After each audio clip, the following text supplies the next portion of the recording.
తెలంగాణలో నిరుద్యోగులు ముఖ్యంగా ఈ 3-4 నెలల కాలంలో ఎక్కువ నిరసనలు చేస్తున్నారు. ముఖ్యంగా మనకు ఢిల్లీ, మన అశోక్ నగర్ సెంటర్గా, దిల్సుఖ్ నగర్ సెంటర్గా చాలా నిరసనలు ఎక్కువ చూస్తున్నాం. అంటే నోటిఫికేషన్ పడ్డ తర్వాత నిరసనలు రావడాన్ని ఎట్లా చూడాలి? ప్రధానంగా తెలంగాణ రాష్ట్రం వచ్చింది నీళ్లు, నిధులు, నియామకాలు.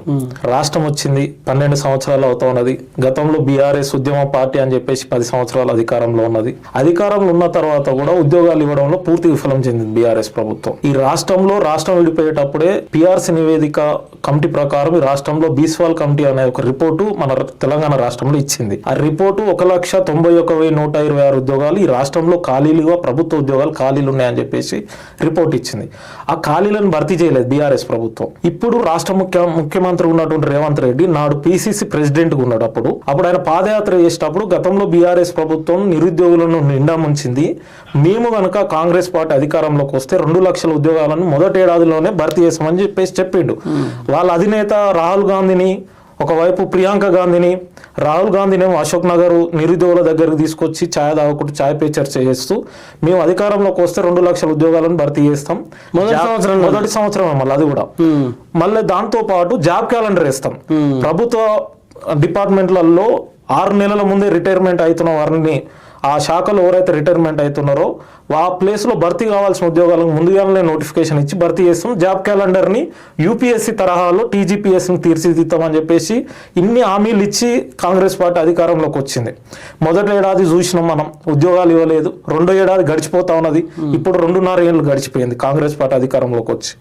ఎక్కడ కూడా నిరుద్యోగులకు ఉద్యోగాలు ఇచ్చినటువంటి పరిస్థితి లేదు. ఎందుకు మేము ఇచ్చినామంటున్నారు? 60,000 ఇచ్చినామంటే 60,000 ఉద్యోగాలు ఇచ్చింది కూడా గతంలో బీఆర్ఎస్ ప్రభుత్వము ఎన్నికల ముందు 47,000 ఉద్యోగాలకు నోటిఫికేషన్లు ఇచ్చింది. బీఆర్ఎస్ ప్రభుత్వం ఇచ్చింది నోటిఫికేషన్లు. రాత పరీక్షలను కూడా బీఆర్ఎస్ ప్రభుత్వం నియమించింది. కానీ కాంగ్రెస్ పార్టీ ఎన్నికలు జరిగినాయి, అధికార మార్పిడి జరిగింది, కాంగ్రెస్ పార్టీ అధికారంలోకి వచ్చింది.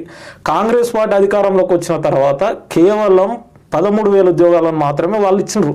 స్వచ్ఛందంగా కాంగ్రెస్ పార్టీ ప్రభుత్వం 13,000 ఉద్యోగాలకు నోటిఫికేషన్ చేసి, ముఖ్యమంత్రి, ఒక మంత్రి వీళ్ళ అబద్ధం చెప్తున్నారా, నిరుద్యోగుల అబద్ధం చెప్తున్నారా? పక్క ముఖ్యమంత్రి అబద్ధం చెప్తా ఉన్నాడు, నిరుద్యోగులను మోసం చేస్తా ఉన్నారు.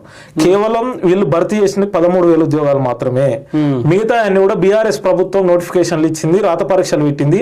కాంగ్రెస్ ప్రభుత్వం పోస్టింగ్స్ ఇచ్చింది, అవి కూడా వీళ్ళు లెక్కలు వేసుకున్నారు.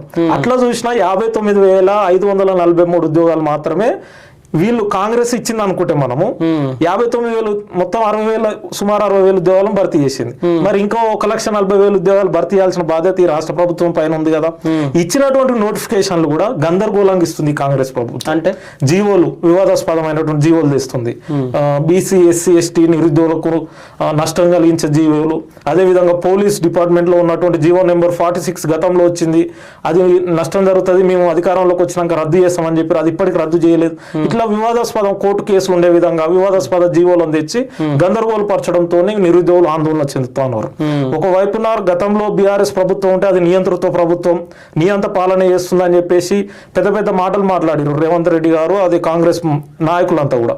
ఇప్పుడు కాంగ్రెస్ ప్రభుత్వం అధికారంలోకి వచ్చిన తర్వాత నిరుద్యోగులు శాంతియుతంగా ఆందోళన చేస్తుంటే వాళ్ళ పైన నిర్బంధాలను ప్రయోగిస్తుంది ప్రభుత్వం.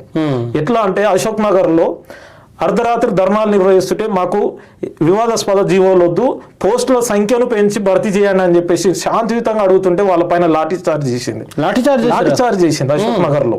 ఫస్ట్ టైం కాంగ్రెస్ ప్రభుత్వం అధికారంలోకి వచ్చినాక లాఠీ చార్జ్ చేసిన ఘనత ఈ రేవంత్ రెడ్డికి ఉన్నది. ఒకవైపున ప్రజాపాలన అని చెప్పిండు, కానీ అడుగడుగున నిర్బంధాలను పాలన చేస్తున్నాడు ఈ రేవంత్ రెడ్డి. ముళ్ళ కంచెలు ఉండవు, బారికేడ్లు ఉండవు అని చెప్పేసి పెద్ద పెద్ద మాటలు, ఏడో హామీ ప్రజాస్వామ్యం నిరసన వ్యక్తం చేసుకోవచ్చు గొప్ప చెప్పిండు ఎల్బీ స్టేడియంలో ప్రమాణ స్వీకారం చేసేటప్పుడు. కానీ ఇప్పుడు జరుగుతుంది ఏంది, 2.5 ఏళ్ల తర్వాత ఎవరైనా ప్రశ్నిస్తే వాళ్ళ పైన నిర్బంధాలను ప్రయోగిస్తా ఉన్నారు. ఇప్పటికీ నిరుద్యోగులు ఏదైనా పిలిపించారు అనుకోండి, అశోక్ నగర్ లో ఉన్నటువంటి చిక్కడపల్లి లైబ్రరీకి వెళ్తే అక్కడ ఉన్నటువంటి నిరుద్యోగులు భయంతో బతుకుతున్నటువంటి పరిస్థితి ఉంది వాళ్ళ స్టడీ హాల్స్ లో. మేము శాంతియుతంగా ఆందోళన చేస్తుంటే అసలు వాళ్ళకి సంబంధం లేకుండా ఎవరైనా పిలిపించారు అనుకోండి ప్రభుత్వానికి, వాళ్ళని అర్ధరాత్రి తీసుకుపోయి పోలీస్ స్టేషన్ లో నిర్బంధిస్తూ ఉన్నారు. మనం బయట వేరే సంఘాలు చేసినా వీళ్ళని తీసుకుంటారు. అంతేందుకు ఇక్కడ ఓడియన్ షాపింగ్ మాల్, థియేటర్ అని చెప్పేసి ఓపెనింగ్ కి ముఖ్యమంత్రి గారు వచ్చారు. ఆయన అక్కడికి వెళ్ళి వస్తుంటే కూడా దానికి సంబంధం లేదు, నిరుద్యోగులను అరెస్ట్ చేసి పోలీస్ స్టేషన్ నిర్బంధించినటువంటి పరిస్థితి ఉన్నది. ఇది ఎక్కడ న్యాయం? అట్లా దౌర్భాగ్యమైనటువంటి పరిస్థితి కాంగ్రెస్ ప్రభుత్వం చేస్తా ఉన్నది. నిరుద్యోగులకు ఇచ్చిన హామీల మీద చర్చ పెట్టాలి. ఏదైతే అప్పుడు ధైర్యంగా అశోక్ నగర్ కు వచ్చినటువంటి మీరే ఉన్నారో ఇప్పుడు కూడా రండి. మీరు ఇచ్చినటువంటి 70,000 ఇచ్చిన ఒక మంత్రి చెప్తుండు కదా, 1,00,000 ఇచ్చిన పొన్నం ప్రభాకర్ లాంటి మంత్రి చెప్తుండు కదా. ఇట్లాంటి మంత్రులు ముఖ్యమంత్రి మీరందరూ వచ్చి అదే లైబ్రరీలో చర్చ పెట్టండి. మిమ్మల్ని అడ్డుకుంటుంది ఎవరు? పోలీసులు ఉన్నారు, రక్షణ వ్యవస్థ ఉన్నది. ఒక శ్వేతపత్రం విడుదల చేయండి. ఒక పలానా డిపార్ట్మెంట్ లో మేము ఇన్ని ఉద్యోగాలు వేసినాము, పలానా శాఖలు ఇన్ని ఉద్యోగాలు వేసినాము అని చెప్పి నిరుద్యోగులకు వివరించండి.